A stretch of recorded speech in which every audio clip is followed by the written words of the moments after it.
You open the account after the market has already closed. The room is quiet. The screen feels too bright. For a few seconds, you do not look at the percentage. You look at the dollar amount. Down. Not enough to ruin you, not enough to change where you live, not enough for anyone else to notice, but enough to make you stop. Because the loss is no longer abstract. It is not just a red line on a chart. It is 3 months of rent. It is a used car. It is part of the down payment you once imagined. It is time from your life, turned into a number, and then partly erased before dinner. That is the first quiet change. When you have very little, risk feels like not having enough. Not enough for the bill. Not enough for the emergency. Not enough to leave a job, fix a car, or make one clean decision without panic. But once you have built something, risk changes shape. Now the fear is not only falling behind, it is losing what took years to assemble. And this is where wealth protection begins. Not with billionaires, not with private lawyers behind glass walls, not with complicated structures most people never see. It begins the moment your financial life has something worth defending.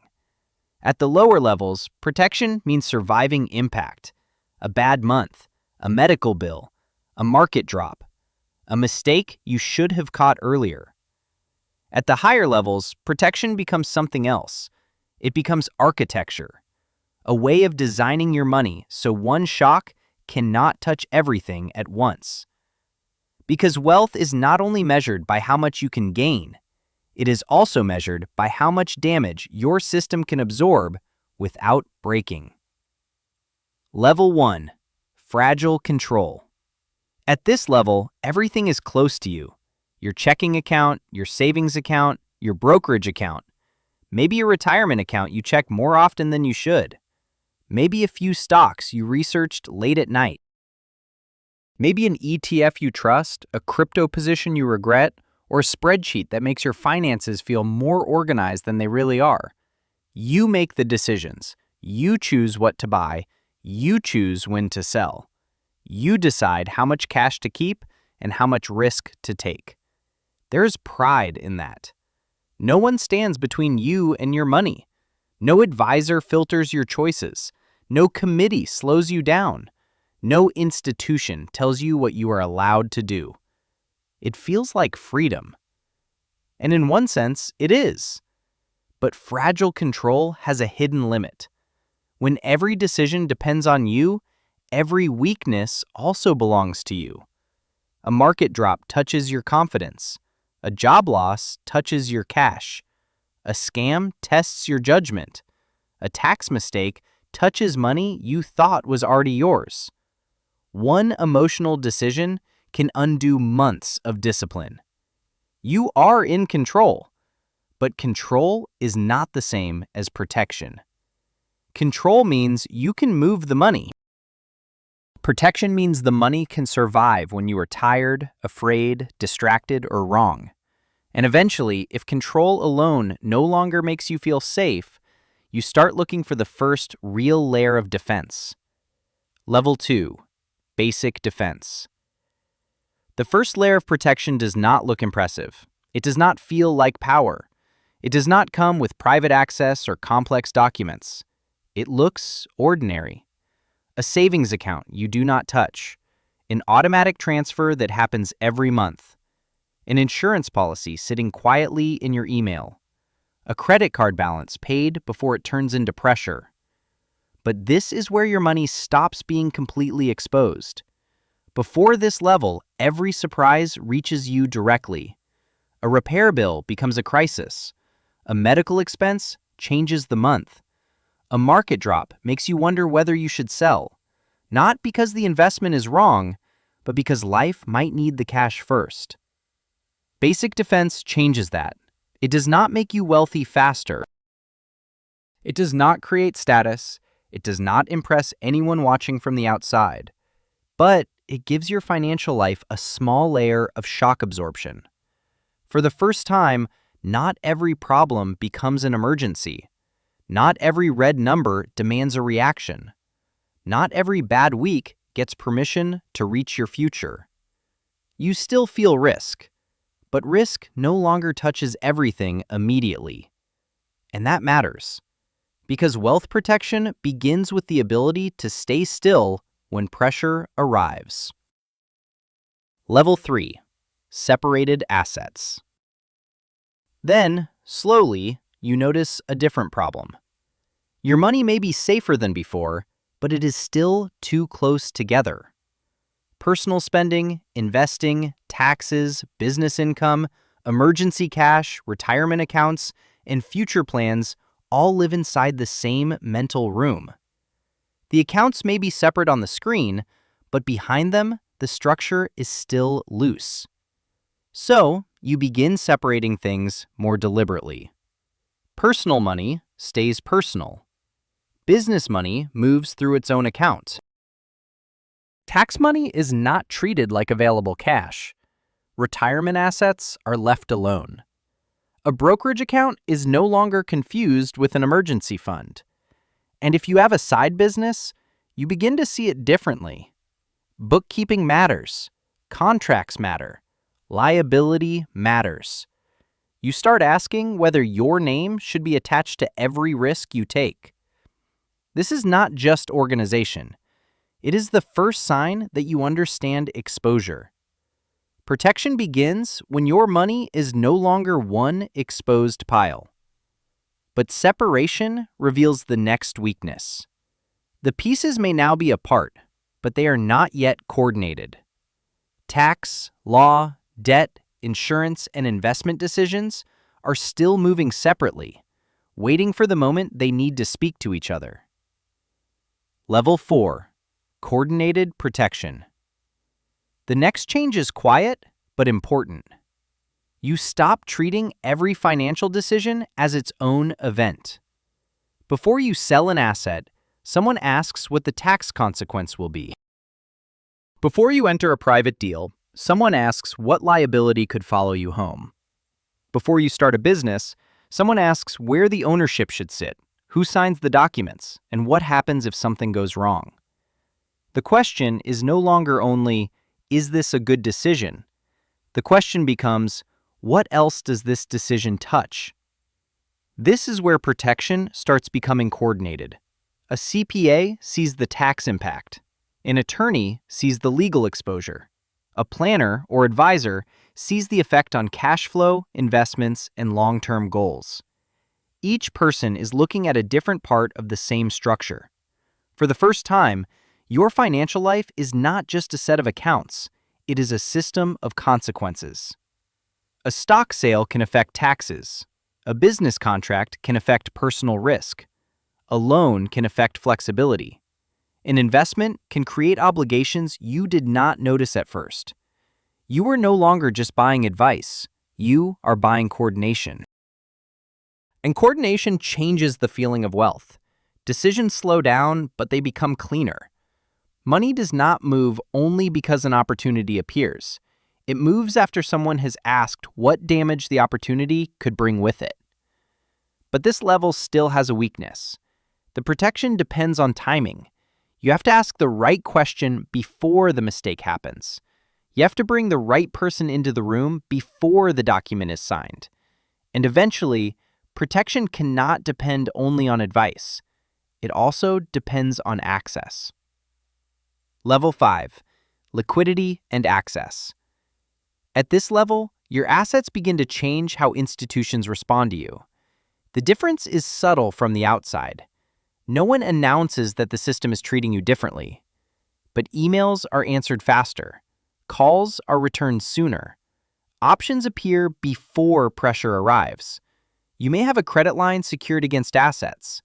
You may have a banking relationship that understands your full balance sheet. You may have insurance reviewed before a gap becomes a problem. You may receive introductions, private opportunities, or financing terms that were invisible when your accounts were smaller. This is not only convenience, it is protection through optionality. Because one of the most dangerous moments in a financial life is being forced to sell at the wrong time. Selling because markets are down. Selling because cash is tight. Selling because a deadline arrived before liquidity did. Access changes that. It gives you choices before panic starts making decisions for you. But access has its own limit. It is still granted by someone else's system. And the next level begins when you are no longer only being served by structure. You begin to build structure around the wealth itself. Level 6. Entity architecture. There is a point where ownership becomes a design problem. You no longer look at an asset and ask only what it is worth. You ask where it should live. Who should own it legally? Who should control it operationally? Who should benefit from it economically? And what happens if something goes wrong? A business may sit inside one entity. Real estate may sit inside another. Investments may be held through a separate vehicle. Certain assets may move into a trust. A holding company may stand above several pieces, not because it looks sophisticated, but because exposure needs boundaries. This is where wealth protection becomes architecture. The asset still matters, but the structure around the asset begins to matter just as much. Because when ownership is improvised, risk travels easily. A lawsuit in one place can reach assets that should have been separate. A business failure can put personal wealth under pressure. A tax decision can create consequences that could have been reduced if the structure had existed earlier. At this level, the invisible machine becomes easier to see. Documents decide who can sign. Entities decide where liability stops. Trust language decides who receives benefit and under what conditions. The diagram is no longer theory. It is the map of how damage is contained. Wealth becomes safer when ownership is designed instead of improvised. But even a strong structure has a border. If everything exists under one legal system, one currency, one banking environment, and one political framework, then the structure may be organized, but it is still concentrated. And for larger wealth, concentration becomes its own form of exposure. Level 7. Jurisdictional protection. The next level begins when your wealth no longer lives entirely inside one national container. This does not have to mean secrecy. It does not have to mean hiding. At its cleanest, it means reducing dependence on a single system. Assets may be spread across currencies, markets, banks, legal environments, and tax frameworks. A decision is no longer judged only by return. It is judged by where the asset sits, what rules govern it, what currency supports it, and what political or regulatory risks surround it. A property in another country is not just real estate. It is exposure to another legal system. A foreign account is not just a balance. It is access to another banking environment. An international investment is not just diversification. It is a relationship with another set of rules. At this level, protection becomes geographic, legal, and institutional. You begin to understand that systems are not neutral containers. They have incentives. They change laws. They tax differently. They restrict movement. They reward certain structures and punish others. But spreading wealth across jurisdictions does not remove risk. It multiplies the number of systems you must understand. And even when assets are separated, structured, and distributed, one risk remains harder to contain than markets, taxes, or policy: the people who control the wealth. Level 8. Governance beyond you. At the highest level, the main risk is no longer a market decline. It is not only taxes, not only lawsuits, Not only currency, politics, banking, or the failure of one investment. The risk is human behavior over time. A founder dies. A child inherits too early. Two family members disagree. Someone spends without discipline. Someone trusts the wrong person. Someone has control but not judgment. And suddenly, wealth that survived markets begins to weaken inside the family itself. This is why the final layer of protection is governance. Rules begin to replace assumptions. A trust may define who receives money, when they receive it, and under what conditions. A family governance document may define who has voting power, who manages assets, and how disputes are handled. Younger generations may be educated before they are given access. Distribution is no longer based only on emotion. Control is no longer handed over simply because someone shares a last name. This is where wealth protection becomes less personal and more structural. The goal is not to control every person forever. The goal is to make the system strong enough to survive imperfect people. Because the highest form of protection is not control by one person. It is continuity without one person. And this is the quiet reversal. Wealth protection is not paranoia. It is not living in fear, hiding from every possible loss, or refusing to take risk. It is understanding that the larger your financial life becomes, the more weight one bad decision can carry. At the bottom, you protect money from bills. In the middle, you protect assets from risk. At the top, you protect the entire system from depending too much on you. That is when wealth begins to change form. It is no longer just a balance. It is no longer just ownership. It becomes rules, memory, structure, and continuity. Not because money lasts on its own, but because someone built a system that made one lifetime of work harder to destroy.